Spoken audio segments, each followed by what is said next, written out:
I'm just going to ask Brian, with NIL, are you seeing the impact down there with those guys already? Because I know, the seniors, they're all looking for that. They're all looking to potentially what may lay out there. Are you already seeing that with those sophomores and juniors? It's a really great question, because we're really on the front lines of the NIL and what it can mean to the future recruits, which I think it's going to have a way bigger impact on the class of 23s and 24s, because they're going to be educated on it more so than the 22 class or the 21 class that it just opened up.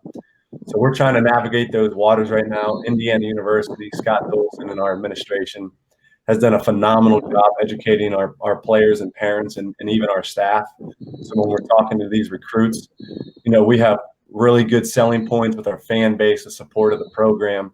But that stuff is going to play a major role in a lot of these kids' decisions, because when you go to schools like Indiana University and couple that with a young man who has a big social media following, there's opportunity to make some serious money that these kids are going to be able to do when they get to college. So it's something that I have taken a deep dive in, and I want to try to be one of the best in the country at figuring out, hey, how this is going to work. So when we sell it to the recruits, they're like, there's no chance I'm going to a different school, because they don't have the following that IU has, which is going to make the difference dollar-wise.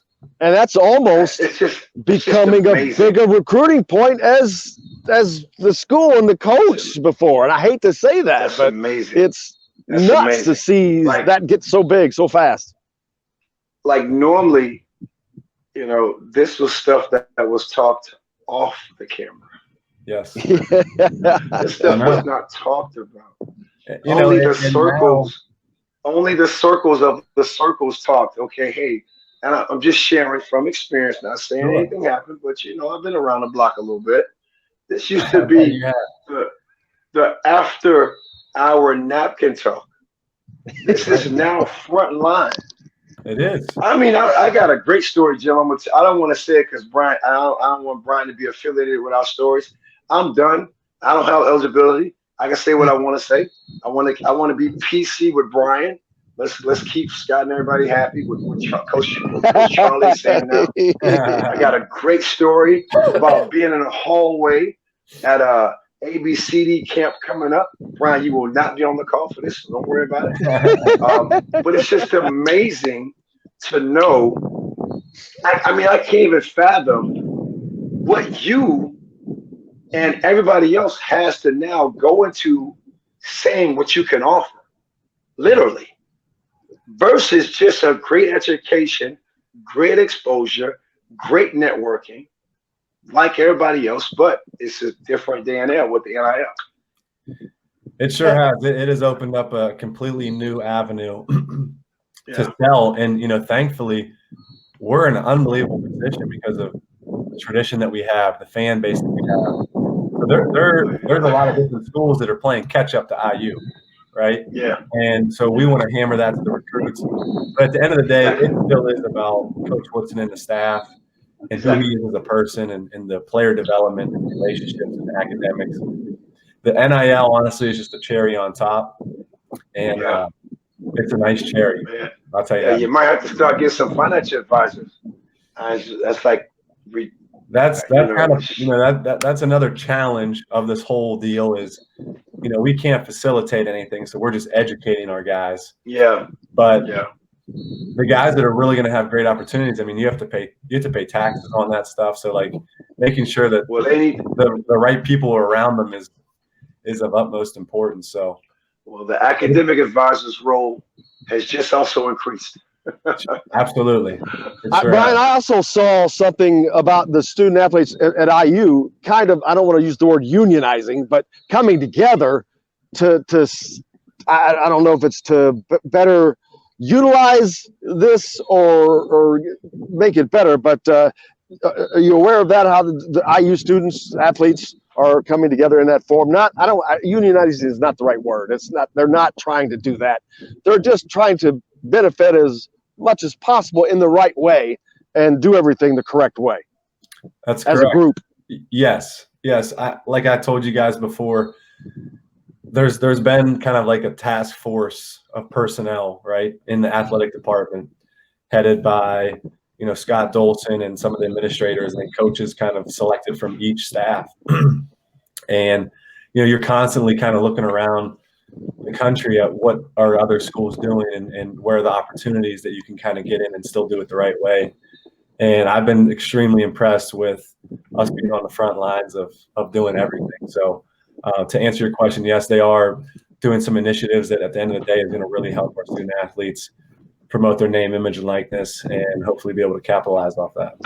And what you're doing is actually, as I don't want to say as important as what Coach Woodson is doing or anything like that, but it's the level of importance of that has really risen in meteoric time, and it is going to be as important to Indiana's recruiting as, I don't want to say as the wins and losses, but it's really getting up there for the elite type players. So your recruiting end has normally, that if you put that on a level of importance, you're going to think the head coach and on down.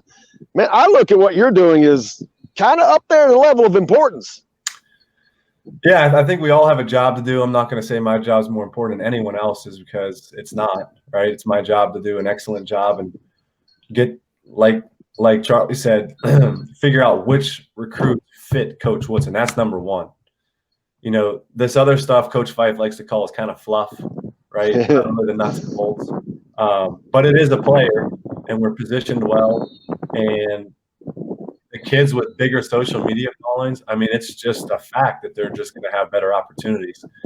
So when you look at their Twitter and their Instagram handles and their following, and you see one guy has a couple $100,000, your sell to him may be a little bit more real than someone else who only has a couple thousand.